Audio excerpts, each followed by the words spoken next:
Mobile ನೋಡೇ ಇಲ್ಲ, mobile ಏನು ಕೈಯಲ್ಲಿ ಮುಟ್ಟೆ ಇಲ್ಲ ಅಂದ್ರೆ ಯಾರೋ ಒಬ್ರು ಇದೀರಾ?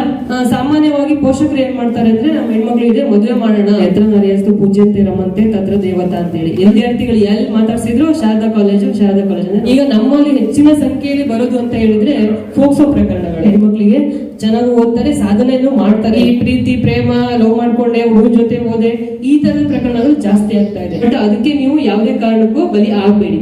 ನನ್ನ ಮಗಳು ಹಿಂಗೆ ಕಾಲೇಜಿಗೆ ಹೋಗಿದ್ವಿ ಮೇಡಮ್, ಬಂದಿಲ್ಲ ಮನೆಗೆ, ಅಟ್ಲೀಸ್ಟ್ ನೀವು ತಂದೆ ತಾಯಿಗೆ ನೋವು ಕೊಡುವಂತ ಕೆಲಸ ಮಾಡಬೇಡಿ. ನಮ್ಮ ಹೆಣ್ಮಕ್ಳು ನಾವು ಒಂದು ರೀಲ್ಸ್ ಮಾಡಿ ನಾವು ಒಂದು ರೀಲ್ಸ್ ಬಿಡೋಣ ಅಂತ ಹೇಳಿ ನಿಮ್ಮ ಮುಖ ಮಾತ್ರ ತಗೊಂಡು ಅವ್ರಿಗೆ ಹೆಂಗ್ ಬೇಕು ಹಂಗೆ ಯೂಸ್ ಮಾಡ್ಕೊಂತಾರೆ, ಸ್ವಿಚ್ ಆಫ್ ಮಾಡ್ಕೊ, ಅದೊಂದೇ ಆಪ್ಷನ್ ನಮ್ಮ ಹತ್ರನೂ ಇರುತ್ತೆ.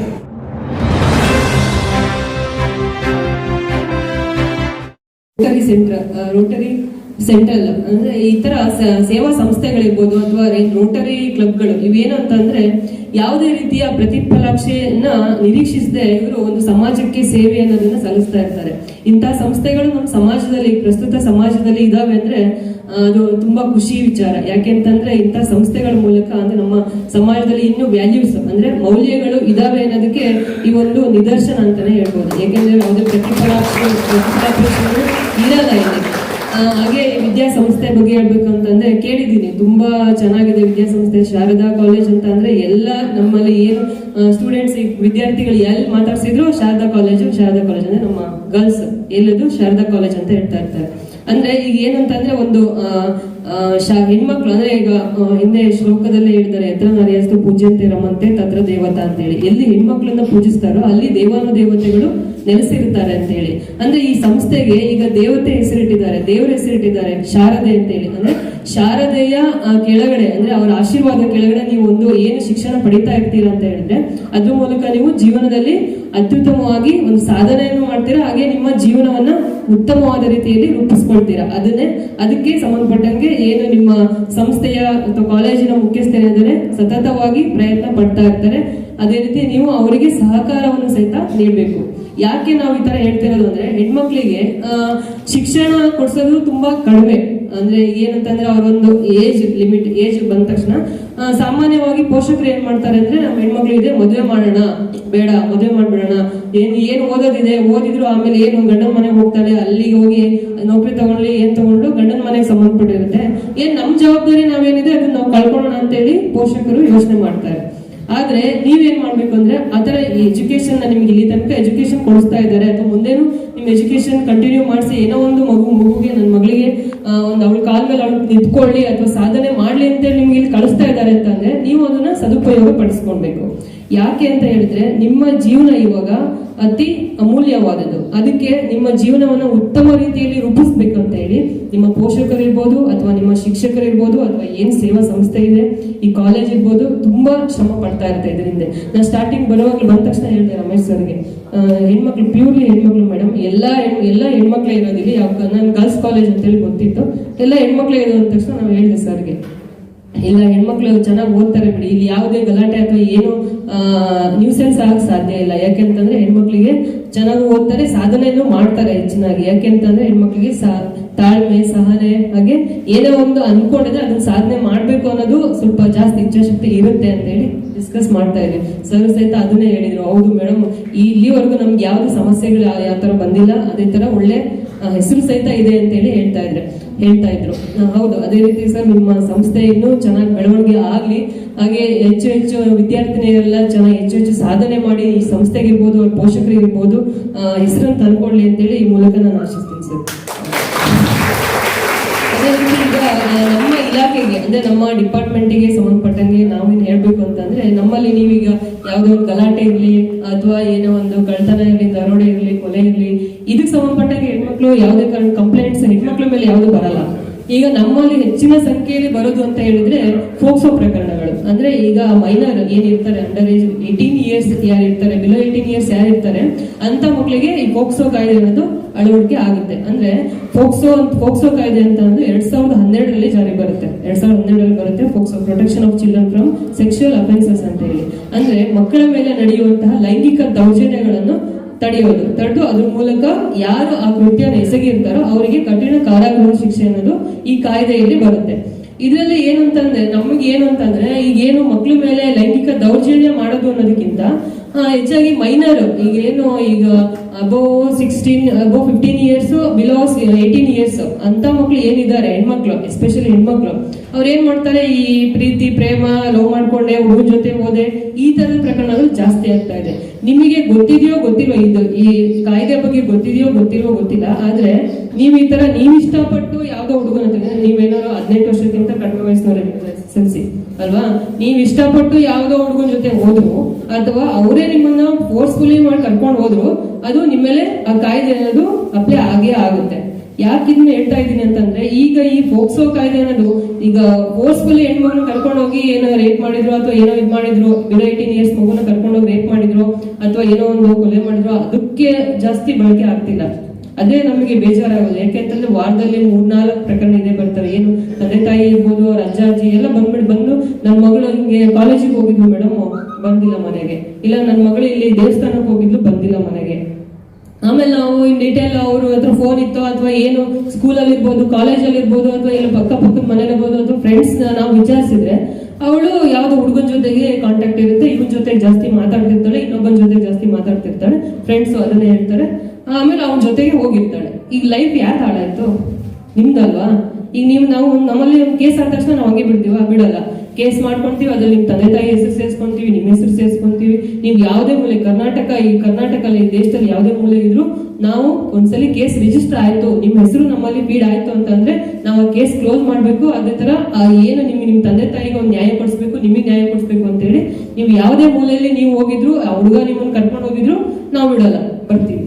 ಒಂದಿನ ಲೇಟ್ ಆಗ್ಬೋದು, 2 ದಿನ ಲೇಟ್ ಆಗ್ಬೋದು, ಬಟ್ ಬಂದೇ ಬರ್ತೀವಿ. ಪೊಲೀಸರು ಕಣ್ಣಿಗೆ ಅಷ್ಟು ಈಸಿಯಾಗಿ ತಪ್ಪಿಸ್ಕೊಳಕ್ಕೆ ಆಗಲ್ಲ, ನಾವು ಬರ್ತೀವಿ, ಕರ್ಕೊಂಡು ಬರ್ತೀವಿ. ಬಟ್ ಇಲ್ಲಿ ನಿಮ್ ತಂದೆ ತಾಯಿ ಪಾಪ ಎಷ್ಟು ಕಷ್ಟ ಪಡ್ತಾ ಇರ್ತಾರೆ ಅಲ್ವಾ, ಎಷ್ಟು ಸಫರ್ ಪಡ್ತಾರೆ. ಬಂದು ಬೆಳಗ್ಗೆ ರಾತ್ರಿ ಹಗಲು ಅಂತ ನೋಡಿದ್ರೆ ಸ್ಟೇಷನ್ ಅಲ್ಲಿ ಅಲ್ಲಿ ಇಲ್ಲಿ ಕೂತ್ಕೊಂಡು ನನ್ನ ಮಗಳು ಬರ್ಲಿಲ್ಲ, ಅವ್ರಿಗೇನು ಸ್ಟೇಷನ್ ಅಲ್ಲಿ ಕಾಯೋದು ಇದಲ್ಲ, ಅವರಿಗೆ ತೊಂದರೆ ಅಲ್ಲ.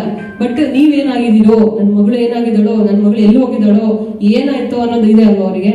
ಯಾಕೆ ಹೇಳಿ, ನಿಮ್ಮನ್ನ 16 ವರ್ಷ ಇರ್ಬೋದು, 18 ವರ್ಷ ಇರ್ಬೋದು, 17 ವರ್ಷ ಇರ್ಬೋದು, ಇಲ್ಲಿ ತನಕ ಸಾಕಿ ನಿಮ್ಮನ್ನ ಒಳ್ಳೆ ಸ್ಕೂಲಿಗೆ ಸೇರಿಸಿ ಒಂದು ಒಳ್ಳೆ ಎಜುಕೇಶನ್ ಕೊಡಿಸಿ ನನ್ನ ಮಗುನ ಅವಳ ಕಾಲ ಮೇಲೆ ಅವ್ಳಿಗೆ ನಿಲ್ಲಿಸ್ಬೇಕು ಅಂತೇಳಿ ಅವ್ರು ಎಷ್ಟು ಕಷ್ಟಪಟ್ಟಿರ್ತಾರೆ ಅಲ್ವಾ.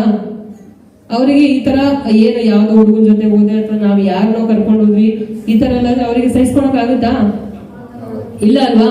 ಈಗ ಏನಂದ್ರೆ ನಮ್ಮ ತಂದೆ ತಾಯಿಗೆ ನಾವು ಅವರಿಗೆ ಅವ್ರು ಅನ್ಕೊಂಡಾಗ ಏನೋ ನಾವು ಜಾಬ್ ತಗೊಂತೀವಿ ಅಥವಾ ನಮ್ಮ ಕಾಲ ಮೇಲೆ ನಾವು ನಿಂತ್ಕೊಂತೀವಿ, ಅದನ್ನ ಮಾಡ್ಕೊಡಕ್ ನಮ್ ಕೈಯಲ್ಲಿ ಸಾಧ್ಯ ಇಲ್ಲ. ನಮ್ಗೆ ಚೆನ್ನಾಗಿ ಓದ್ಲಿಕ್ಕೆ ಆಗ್ತಿಲ್ಲ, ನನಗೆ ಆ ಸಬ್ಜೆಕ್ಟ್ ಅಲ್ಲಿ ಕಾನ್ಸಂಟ್ರೇಟ್ ಮಾಡಕ್ ಆಗ್ತಿಲ್ಲ, ನಮ್ ಸ್ಕೂಲಿಗೆ ಹೋಗಕ್ ಆಗ್ತಿಲ್ಲ, ಕಾಲೇಜಿಗೆ ಹೋಗಕ್ ಆಗ್ತಿಲ್ಲ ಅಂತೇಳಿ ನಿಮಗೇನೋ ಮೈಂಡ್ಸೆಟ್ ಅನ್ಸಿದೆ ಅಂತ ಅಂದ್ರೆ, ಅಷ್ಟು ಅನ್ಸಿದೆ ಅಂದ್ರೆ ಅಟ್ಲೀಸ್ಟ್ ನೀವು ತಂದೆ ತಾಯಿಗೆ ನೋವು ಕೊಡುವಂತ ಕೆಲಸ ಮಾಡ್ಬೇಡಿ. ಅವರಿಗೆ ಖುಷಿ ಕೊಡುವಂತ ಕೆಲಸ ನಿಮ್ ಕೈಯಲ್ಲಿ ಆಗ್ಲಿಲ್ಲ ಅಂದ್ರೆ ನೋವು ಕೊಡುವಂತ ಕೆಲಸ ಮಾತ್ರ ದಯವಿಟ್ಟು ಮಾಡ್ಬೇಡಿ. ಅದನ್ನ ನಾನು ಫೋಕಸ್ ಮಾಡಿ ಹೇಳ್ತಾ ಇದ್ದೀನಿ. ಯಾಕೆ ಅಂತಂದ್ರೆ ಈಗ ಒಂದ್ಸಲ ರಿಜಿಸ್ಟರ್ ಆದ್ಮೇಲೆ ಕರ್ಕೊಂಡ್ ಬರ್ತೀವಿ, ಆಮೇಲೆ ನಿಮ್ಮನ್ನ ಮೆಡಿಕಲ್ ಅಂತೆ, ಆಮೇಲೆ ನಿಮ್ಮನ್ನ ಕೋರ್ಟ್ ಅಂತೆ, ಆಮೇಲೆ ಅವ್ರು ಯಾಕೆ ಕರ್ಕೊಂಡು ಹೋಗಿರ್ತಾರೆ ಜೈಲಿಗಂತೆ, ಇವೆಲ್ಲ ಬೇಕಿದ್ಯಾ? ಬೇಡ ಅಲ್ವಾ. ನಿಮ್ ತಂದೆ ತಾಯಿ ನಿಮ್ಮನ್ನ ಇಲ್ಲಿ ತನಕ ಇಂಥ ಸ್ಕೂಲ್ಗಳಿಗೆ, ಇಂಥ ಒಳ್ಳೊಳ್ಳೆ ಕಾಲೇಜ್ಗಳಿಗೆ ಸೇರಿಸ್ತಾ ಇದಾರೆ, ಕಳಿಸ್ತಾ ಇದಾರೆ, ಒಳ್ಳೆ ಎಜುಕೇಶನ್ ಕೊಡಿಸ್ತಾ ಇದಾರೆ ಅಂದ್ರೆ ನಾಳೆ ದಿನ ಅವ್ರಿಗೆ ಗೊತ್ತಿರುತ್ತೆ ನನ್ನ ಮಗಳಿಗೆ ಏನ್ ಮಾಡಿದ್ರೆ ಅವಳ ಜೀವನ ಚೆನ್ನಾಗಿರುತ್ತೆ, ಅವಳಿಗೆ ಯಾವ ಸ್ಕೂಲಿಗೆ ಸೇರಿಸಿದ್ರೆ ಅವಳು ಚೆನ್ನಾಗಿ ಓದ್ತಾಳೆ, ಅಥವಾ ಯಾವ ಕಾಲೇಜಿಗೆ ಸೇರಿಸಿದ್ರೆ ಅವಳ ಜೀವನ ನಾವು ಒಳ್ಳೆ ಉತ್ತಮ ರೀತಿಯಲ್ಲಿ ರೂಪಿಸಬಹುದು ಅನ್ನೋದು ಗೊತ್ತಿರುತ್ತೆ. ನಿಮ್ ಪೋಷಕರು ಇರ್ಬೋದು, ನಿಮ್ ಶಿಕ್ಷಕರು ಇರ್ಬೋದು, ನಿಮ್ಮ ಜೀವನವನ್ನ ಅವರು ಉತ್ತಮವಾಗಿ ರೂಪಿಸ್ಬೇಕು ಅನ್ನೋದು ಒಂದೇ ಅವ್ರ ಗುರಿಯಾಗಿರುತ್ತೆ. ನೀವು ಅವರಿಗೆ ಸಹಕಾರ ಕೊಟ್ಟು ಅವ್ರು ಏನ್ ಹೇಳ್ತಾರೋ ಅದನ್ನ ಫಾಲೋ ಅಪ್ ಮಾಡಿದಾಗ ಮಾತ್ರ ನಿಮ್ಮ ಜೀವನ ಅನ್ನೋದು ಚೆನ್ನಾಗಿರುತ್ತೆ. ಅರ್ಥ ಆಯ್ತಾ? ಇನ್ ಯಾವುದೇ ಕಾರಣಕ್ಕೂ ಈ ತರ ಏನು ಯಾವ್ದೋ ಹುಡುಗನಿಂದ ಹೋದೆ ಅಥವಾ ಏನೋ ಅವರು ಹೇಳ್ತಾರೆ, ಆಶಯ ಅಂಶಗಳು ಕೊಡ್ತಾರೆ, ಹೇಳ್ತಾರೆ, ಬಟ್ ಅದಕ್ಕೆ ನೀವು ಯಾವುದೇ ಕಾರಣಕ್ಕೂ ಬಲಿ ಆಗ್ಬೇಡಿ. ಇಲ್ಲ 18 ಇಯರ್ಸ್ ಆಯ್ತಾ? ಅದೊಂದು. Second thing mobile. ಈಗ ಇತ್ತೀಚಿನ ದಿನದಲ್ಲಿ ಎಲ್ಲ ಪ್ರತಿಯೊಬ್ಬರು ಮನೆಯಲ್ಲಿ ನಿಮ್ಮ ತಂದೆ ತಾಯಿ ಮೊಬೈಲ್ಗಳನ್ನ ಯೂಸ್ ಮಾಡ್ತಾ ಇರ್ತೀರಿ, ಹೌದಾ? ಪ್ರತಿಯೊಬ್ಬರು ಯಾರು ಇಲ್ಲಿ ಮೊಬೈಲ್ ನೋಡೇ ಇಲ್ಲ, ಮೊಬೈಲ್ ಏನು ಕೈಯಲ್ಲಿ ಮುಟ್ಟೆ ಇಲ್ಲ ಅಂದ್ರೆ ಯಾರೋ ಒಬ್ರು ಇದ್ದೀರಾ? ಹ್ಯಾಂಡ್ ರೈಸ್ ಮಾಡಿ ನೋಡೋಣ. ನಿಮ್ಮ ಹತ್ರ ಮೊಬೈಲ್ ಇರಲ್ಲ, ಬಟ್ ನಿಮ್ಮ ಪಪ್ಪ ನಿಮ್ಮ ಅಮ್ಮಂದು ಮೊಬೈಲ್ನ ಯೂಸ್ ಮಾಡ್ತಾ ಇರ್ತೀರಲ್ವಾ. ಬಟ್ ಏನಂದ್ರೆ ಇತ್ತೀಚಿನ ದಿನಗಳಲ್ಲಿ ಸೋಷಿಯಲ್ ಮೀಡಿಯಾಗಳು ಅಥವಾ ಏನು ಈಗ ಸಾಮಾಜಿಕ ಜಾಲತಾಣ ಮೊಬೈಲ್, ಕಂಪ್ಯೂಟರ್, ಏನು ಲ್ಯಾಪ್ಟಾಪ್ ಏನೇ ನೀವು ಯೂಸ್ ಮಾಡ್ತಿರೋ, ಈಗ ಗೂಗಲ್ ಏನೇನಿದೆಯೋ ಅದು ಒಳ್ಳೇದಕ್ಕೆ ಬಳಸ್ಕೊಂಡ್ರೆ ಒಳ್ಳೇದು ಅಲ್ವಾ. ಒಳ್ಳೇದಕ್ಕೆ ಅದನ್ನ ರೂಪಿಸಿರೋದು ಅಥವಾ ಒಳ್ಳೇದಕ್ಕೆ ಅದನ್ನ ತಗೊಂಡ್ ಬಂದಿರೋದು. ಬಟ್ ಏನಂತಂದ್ರೆ ಅದರಲ್ಲಿ ಒಳ್ಳೇದು ಇದೆ, ಕೆಟ್ಟದ್ದು ಇದೆ. ನಾವು ಯಾವ್ದಕ್ಕೆ ತಗೊಂತೀವಿ, ನಾವು ಯಾವ್ದನ್ನ ಬಳಸ್ಕೊಂತೀವಿ ಅನ್ನೋದು ಇಂಪಾರ್ಟೆಂಟ್ ಇಲ್ಲಿ. ಯಾಕೆ ನಾ ಇದು ಹೇಳ್ತಿರೋದು ಅಂದ್ರೆ, ಈಗ ನೀವೇನೋ ಯಾವ್ದೋ ನಿಮ್ ತಾಯಿ ಮೊಬೈಲ್ ನಿಮ್ಮ ಅಪ್ಪ ಮೊಬೈಲ್ ಯೂಸ್ ಮಾಡ್ತಾ ಇರ್ತೀರಾ, ಅದ್ರಲ್ಲಿ ಏನು ರೀಲ್ಸ್ ಟಿಕ್ ಟಾಕ್ ಇರ್ಬೋದು, ಇನ್ಸ್ಟಾ ಇರ್ಬೋದು, ಅದ್ರಲ್ಲಿ ಏನು ರೀಲ್ಸ್ ನೋಡ್ತಾ ಇರ್ತಾರೆ. ನಾವು ಒಂದು ರೀಲ್ಸ್ ಮಾಡೋಣ ಅಂತ ಹೇಳಿ ನಮ್ಮ ಹೆಣ್ಮಕ್ಳು ನಾವು ಒಂದು ರೀಲ್ಸ್ ಮಾಡಿ ನಾವು ಒಂದು ರೀಲ್ಸ್ ಬಿಡೋಣ ಅಂತ ಹೇಳಿ ಹಾಕ್ತೀರಾ. ಅಲ್ಲಿ ಏನಾಗುತ್ತೆ, ಒಂದು ಫೋಟೋ ಅಪ್ಲೋಡ್ ಮಾಡ್ತೀರಾ, ಇನ್ಸ್ಟಾದಲ್ಲಿ ಇರ್ಬೋದು ಅಥವಾ ಫೇಸ್ಬುಕ್ ಅಲ್ಲಿ ಇರ್ಬೋದು, ಒಂದು ಫೋಟೋ ಅಪ್ಲೋಡ್ ಮಾಡ್ತೀರಾ ಅಥವಾ ಯಾವ್ದೋ ಒಂದು ವಿಡಿಯೋ ಅಪ್ಲೋಡ್ ಮಾಡ್ತೀರಾ. ಅವಾಗ ಏನಾಗುತ್ತೆ, ಅವ್ರು ಏನ್ ಮಾಡ್ತಾರೆ, ಯಾರು ಹ್ಯಾಕರ್ಸ್ ಏನಿರ್ತಾರೆ ಅವರು ನಿಮ್ಮ ಐಡಿ ತಗೊಳ್ತಾರೆ, ನಿಮ್ಮ ಫೋಟೋ ಮಾತ್ರ, ನಿಮ್ಮ ಮುಖ ಮಾತ್ರ ತಗೊಂಡು ಅವ್ರಿಗೆ ಹೆಂಗ್ ಬೇಕಂಗ್ ಯೂಸ್ ಮಾಡ್ಕೊಂತಾರೆ. ಅಂದ್ರೆ ಮೀನ್ಸ್ ಈಗ ಅಶ್ಲೀಲ ವಿಡಿಯೋಗಳು ಬರ್ತಾ ಇರ್ತವೆ ಅಥವಾ ಅವ್ರ ಫೋಟೋಸ್ ಇರ್ಬೋದು, ನಿಮ್ಮ ಅಕೌಂಟ್ ಅಲ್ಲಿ ಫೇಕ್ ಅಕೌಂಟ್ ನಿಮ್ಮ ಹೆಸರಲ್ಲಿ ಫೇಕ್ ಅಕೌಂಟ್ ನ ಕ್ರಿಯೇಟ್ ಮಾಡಿ ಅದ್ರ ಮೂಲಕ ನಿಮ್ಮ ಮುಖ ಮಾತ್ರ ತೆಗೆದು ಫಿಲ್ಟರ್ ಮಾಡಿ ತೆಗೆದು ಅವರು ಈ ಏನು ಈಗ ಅಶ್ಲೀಲ ಇರ್ತಾರಲ್ವಾ ಆ ತರದಲ್ಲಿ ನಿಮ್ಮ ಮುಖಗಳನ್ನ ಹಾಕಿ ಅವ್ರಿಗೆ ಏನ್ ಬೇಕೋ ದುಡ್ಡು ಸಂಪಾದನೆಗೆ ಅವ್ರು ಯಾವ ರೀತಿ ಏನ್ ಬೇಕಾದ್ರೂ ಹೇಳ್ತಾರೆ ಅಲ್ವಾ. ಅಷ್ಟೇ ಅಲ್ಲದೆ ಅವರು ನಮ್ಮ ಕೈಗೂ ಸಿಗಲ್ಲ. ನೀವೇನೋ ಬರ್ತೀರಾ, ಈಗ ರೀಸೆಂಟ್ ಆಗಿ ನಮ್ಮ ಮಲ್ಲಪ್ಪನಹಳ್ಳಿ ಮಲ್ನಾಯಕನಹಳ್ಳಿ ಅಲ್ಲಿ ಒಂದು ಕಂಪ್ಲೇಂಟ್ ಬಂತು. ಏನಂತಂದ್ರೆ ಅವ್ರ ಸಿಸ್ಟರ್ ಅವಳಿಗೂ ಒಂದು 17-18 ಆಗಿರ್ಬೋದು, ಮೊಬೈಲ್ ಇದೆ. ಆ ಹುಡುಗಿನ ಏನ್ ಮಾಡಿದೆ, ಈ ತರ ಫೇಸ್ಬುಕ್ ಅಲ್ಲಿ ಏನೋ ಫೋಟೋ ಅಪ್ಲೋಡ್ ಮಾಡಿ ಈ ತರ ಏನೋ ಅವ್ರದ್ದು ನಂಬರ್ ಎಲ್ಲ ಯಾರೋ ಒಬ್ರು ಹ್ಯಾಕ್ ಮಾಡಿದ್ದಾರೆ. ಅದನ್ನ ತಗೊಂಡು ಫೋನ್ ವಾಟ್ಸ್ಆಪ್ ಗೆ ಏನ್ ಮಾಡ್ತಿದ್ದಾರೆ, ಅವಳ ಫೋಟೋಸ್ ಮತ್ತೆ ಅವಳು ಇದಿರೋ ವಿಡಿಯೋಸ್ನೆಲ್ಲ ಮಾಡಿ ಅವಳಿಗೆ ಹಾಕ್ತಾ ಇದ್ದಾರೆ. ನೀನ್ ಇಷ್ಟು ಅಮೌಂಟ್ ಕೊಡ್ಬೇಕು, ಇಲ್ಲ ಅಂತ ಹೇಳಿದ್ರೆ ನಾನು ಇದನ್ನ ಸಾಮಾಜಿಕ ಸೋಷಿಯಲ್ ಮೀಡಿಯಾದಲ್ಲಿ ಬಿಡ್ತೀನಿ, ಇವು ವಿಡಿಯೋ ಬಿಡ್ತೀನಿ, ಲಿಂಕ್ ಮಾಡ್ತೀನಿ ಅಂತ ಹೇಳಿ ಬೆದರಿಸ್ತಾ ಇದ್ದಾರೆ. ಬಂದಿದ್ರು ಮೊನ್ನೆ. ಬಟ್ ಏನಂದ್ರೆ ನಮ್ಮ ಕೈಯಲ್ಲೂ ಏನು ನಾವು ಅದನ್ನ ಏನ್ ಮಾಡಕ್ ಆಗಲ್ಲ. ಅದು ಸ್ವಲ್ಪ ಟೈಮ್ ತಗೊಳುತ್ತೆ, ಸ್ವಲ್ಪ ಪ್ರೊಸೀಜರ್ ಜಾಸ್ತಿ ಇದೆ. ಅದು ಆ ತರ ಮಾಡೋರಿಗೆ ತುಂಬಾ ಕಷ್ಟ ಇದೆ. ಏಕೆ ಅಂತಂದ್ರೆ ನಾವೇನೋ ಕಳ್ತನ ಮಾಡಿದವರು ಮರ್ಡರ್ ಮಾಡಿದವರು ಅಥವಾ ಅವ್ರನ್ನ ಸಡನ್ ಆಗಿ ಹಿಡಿದು ಅದನ್ನ ತಡಿಬಹುದು. ಬಟ್ ಇಂಥವೆಲ್ಲ ಸ್ವಲ್ಪ ನಮಗೂ ಸ್ವಲ್ಪ ಟೈಮ್ ಬೇಕಾಗುತ್ತೆ. ಅದಕ್ಕೋಸ್ಕರ ನಿಮ್ಮ ಸೇಫ್ಟಿ ನೀವಿದ್ರೆ ಇದು ಯಾವ್ದು ಅವಕಾಶನೇ ನೀವು ಕೊಡ್ಲಿಲ್ಲ ಅಂತ ಹೇಳಿದ್ರೆ ಇಲ್ಲಿ ಏನು ಪ್ರಾಬ್ಲಮ್ಸೇ ಆಗಲ್ಲ, ಸಮಸ್ಯೆನೇ ಬರಲ್ಲ ಅಂತ ಹೇಳಿ ಹಂಗ್ ಮಾಡಿದ್ರು. ಆಮೇಲೆ ನಾವೇನ್ ಮಾಡಿದ್ವಿ, ಅದು ಸ್ವಿಚ್ ಆಫ್ ಮಾಡ್ಕೋ ಫೋನು, ಅಥವಾ ಅದನ್ನೇನು ನೀನ್ ವಾಟ್ಸಪ್ ಇದ್ರಲ್ಲಿ ಇದು ನೀನು ಸ್ಟೇಟಸ್ ಹಾಕಿ ನಿಮ್ಗೆ ನನ್ನ ನಂಬರ್ ಇದಾಗಿದೆ ಅಂತ ಹೇಳಿ ಸ್ಟೇಟಸ್ ಹಾಕೊಂಡು ನೀನು ಫೋನ್ ಸ್ವಿಚ್ ಆಫ್ ಮಾಡ್ಕೋ. ಅದೊಂದೇ ಆಪ್ಷನ್ ನಮ್ಮ ಹತ್ರನೂ ಇರುತ್ತೆ, ಸ್ವಿಚ್ ಆಫ್ ಮಾಡ್ಕೋ ಅಂತ ಹೇಳಿ. ಅಥವಾ ನೀವು ಸಿಮ್ ಚೇಂಜ್ ಮಾಡು ಅಥವಾ ಫೋನೇ ತೆಗೆದಾಕು ಬೇರೆ ಫೋನ್ ತಗೋ ಅಂತ ಹೇಳಿ ನಾವು ಹೇಳ್ಬೇಕು ಅಷ್ಟೇ ಆಪ್ಷನ್. ಅದೊಂದೇ ಆಪ್ಷನ್ ಇರುತ್ತೆ ಸದ್ಯಕ್ಕೆ ಅಲ್ವಾ. ಅದಕ್ಕೋಸ್ಕರ ನೀವು ಫೋನ್ಸ್ ಏನ್ ಯೂಸ್ ಮಾಡ್ತೀರಿ ಅದನ್ನ ಒಳ್ಳೇದಕ್ಕೆ ಯೂಸ್ ಮಾಡಿ ಅಷ್ಟೇ, ಜಾಸ್ತಿ ಫೋನ್ ನ ಯೂಸ್ ಮಾಡಬೇಡಿ. ಯಾಕೆಂದ್ರೆ ನಿಮ್ಮ ಟೈಮ್ ಅನ್ನ ಜಾಸ್ತಿ ಅದು ತಗೊಳುತ್ತೆ. ಆಯ್ತು, ಏನೋ ಒಂದು 10 ನಿಮಿಷನ ಏನೋ ಸುಮ್ಮನೆ ಏನೋ ಒಂದು ನೋಡ್ಲಿಕ್ಕೆ ಆ ತರ ಒಳ್ಳೇದಕ್ಕೆ ಯೂಸ್ ಮಾಡ್ಕೊಳ್ಳಿ. ಏನೋ ನಿಮ್ ಪ್ರಾಜೆಕ್ಟ್ ಕೊಟ್ಟಿರ್ತಾರೆ ಅಥವಾ ನಿಮ್ಗೆ ಏನೋ ಹೋಮ್ವರ್ಕ್ ಕೊಟ್ಟಿರ್ತಾರೆ, ಅದಕ್ಕೆ ಫೋನ್ಸ್ ಯೂಸ್ ಮಾಡ್ಕೊಳ್ಳಿ. ಕೆಟ್ಟದಕ್ಕೆ ಯಾವುದೇ ಕಾರಣಕ್ಕೂ ಯೂಸ್ ಮಾಡ್ಕೊಬೇಡಿ. ಯಾಕೆ ಅಂತಂದ್ರೆ ಒಳ್ಳೆಯದನ್ನ ಕೆಟ್ಟವ್ರು ಮಾಡೋದು ತುಂಬಾ ಈಸಿ, ಅದೇ ಕೆಟ್ಟವ್ರನ್ನ ಮತ್ತೆ ಒಳ್ಳೇದ್ ಮಾಡೋದು ತುಂಬಾ ಕಷ್ಟ ಇದೆ ಅಲ್ವಾ. ಅದಕ್ಕೆ ನಿಮ್ಮನ್ನ ಈಗೇನು ನೀವು ಫ್ರೆಶರ್ಸ್ ನೀವೇನು ಬಂದಿದ್ದೀರಿ, ನಿಮ್ಮ ಜೀವನವನ್ನ ಉತ್ತಮ ರೀತಿ ರೂಪಿಸ್ಬೇಕು ಅಂತ ಹೇಳಿ ನಿಮ್ಮ ಶಿಕ್ಷಕರಿರ್ಬೋದು ಅಥವಾ ನಿಮ್ಮ ಪೋಷಕರಿರ್ಬೋದು ತುಂಬಾ ಕಷ್ಟಪಡ್ತಾ ಇರ್ತಾರೆ. ನಿಮ್ಮ ಪೋಷಕರಂತೂ ನಿಮ್ಮ ಮೇಲೆ ತುಂಬಾ ಕನಸು ಕಟ್ಟಿರ್ತಾರೆ.